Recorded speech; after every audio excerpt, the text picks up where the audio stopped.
Moriarty, The Devil's Game is an all-new Audible original that flips the Sherlock Holmes mythos on its head, making the infamous villain a hero. You might recognize its star from another adaptation of classic English lit that involves a lot of pipe smoking. Please welcome Dominic Monaghan. How's it going? It's going good, man. Good. Yeah, nice to be here. You caught us bright and early, our first interview of the day.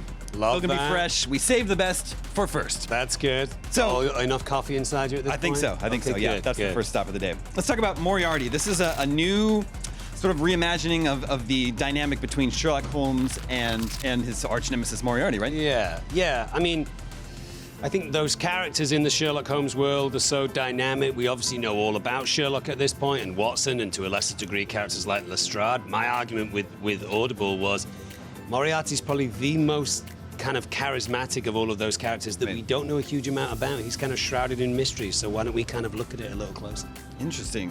Do you think he's still, even though he's a little bit more of a likable version of Moriarty this time, if you will, is he still a villain, even in some small way?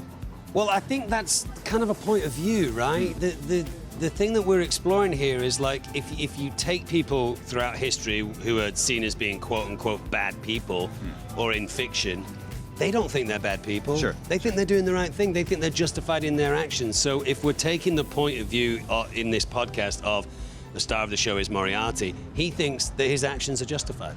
So I would say he's a good guy. Well, what about Sherlock Holmes? You know, he's often portrayed as, you know, brilliant but difficult, and I think this time around he's more of just a straight-up jerk, right? Yeah. Is this also a reimagining of Sherlock Holmes? A little bit, yeah. I mean, Sherlock Holmes in the books and you know, in the films and the TV shows that we've seen is a complicated character. Sure. You know, he has his problems with alcohol, he has his problems with opium, drugs. He's not very good with women, he has a short temper. So there are things that we just kind of extended out a little bit to make him a little harder to understand, maybe a little harder to relate to, and then soften Moriarty a little. Interesting. Do you think that's kind of, it's necessary to do that? To do that when you're reimagining a villain, you also sort of have to tweak the hero? I think so, because they're in a yin-yang kind of position, you know, and if you make the hero likable as well, then Moriarty just comes across as a jerk because he's being nasty to someone who seems nice. Sure. It's a scripted podcast. Yes. It feels like a new and fresh medium, even though it's sort of like a revival of a very old medium. Right. The radio drama. Is Right. that is it a fun space to play in? Is it fun to make these? Yeah, it is. It's great. I got a chance to work with Billy Boyd again, who I've known for, you know, almost 25 years now after meeting on Rings. And this was kind of one of the initial kind of post-COVID jobs. So as actors, we're very keen to work, and being able to flex your muscle in a sound studio with one of your best friends. Sure. and play kind of a classic character in fiction was really fun. What's the recording process like? Are you all together there in the recording studio, or? Unfortunately not. Billy and I were together because I kind of like kicked my feet around and made demands, and Audible were very accommodating.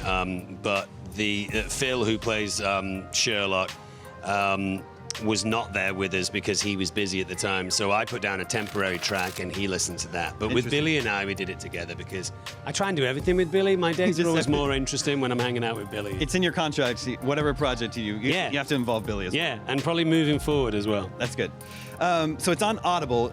Episodes are out now. Are they being released weekly? What's the sort of schedule here? The whole season is out now. So if you are an Audible subscriber, you can check out Moriarty: The Devil's Game. I believe it's 9 episodes. It might be 10.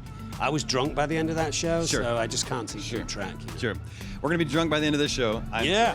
So there's a ton of great characters from that period, Victorian London. You got Jekyll and Hyde, the Invisible Man, Jack the Ripper, Dracula. Who should they get for the next season of Moriarty? Goodness, you mean like the person who is like they're trying to investigate? Yeah. I mean, Jack the Ripper would be really interesting. You could do that over a few kind of seasons arcs, I think. Invisible Man, I think hard to find. You know, it'd be difficult to track down. Yeah. So, but you know, it's just an audio show.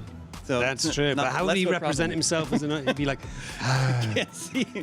I hear a voice, but I can't see anyone. Well, you know, that's your job. It's the actors. That's true. We'll figure it out. So there's been a handful of sort of reimagined origin stories for villains in recent years. There was Cruella. Oh, I love Cruella. Yeah. There's Maleficent with Angelina Jolie. Let's talk about some other iconic villains. Who else deserves sort of a new take on their origin stories? Let's think of some villains. What about, Thanos?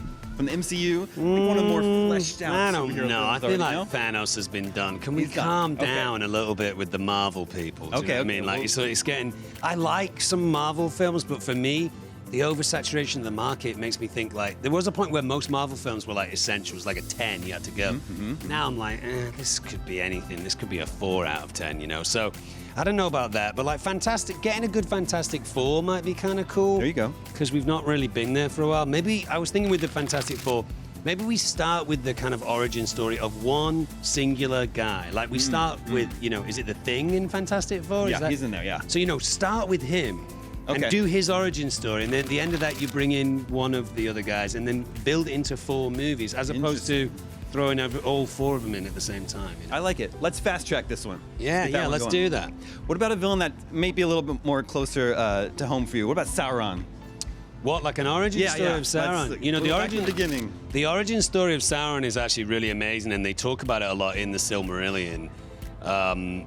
I think that would be great. I wonder how they're going to, or if they are indeed going to, like, touch upon I wonder Sauron in the upcoming. in the new Rings of Power thing. I was going to go to the panel yesterday, and then they were like, might be a little bit too much of a distraction if you show up, so I was told not to show up. Like, oh, okay. How rude. You do realize I'm like an OG guy in that you're world, the but OG, whatever. OG hobbits. Yeah, for yeah, sure. OG Hobbits for sure. Some of these suggestions are just getting a little silly now. The shark from Jaws, Yeah, Shark from Jaws. origin story. Yeah, like as a little tiny guy. They come out in these things called... the sack. They call them mermaid's purse. Yeah, It's yeah, the yeah. little thing. You could And see cabin. his little origin story. He comes out and has like little fights with like anchovies and then Yep, like yep. a trout and a salmon. And he's getting bigger and bigger. and Yeah, then, I like that. That's cool. Okay. All right. And then, well, let's skip the last one. That one's not even worth our time. Dominic, thank you so much for joining us. You're here on totally the IGN welcome. Balcony today. The game is already afoot. You can listen to Moriarty, The Devil's Game, exclusively on Audible, and the whole season is available right now. Thanks so much for watching. More IGN from Comic-Con coming up.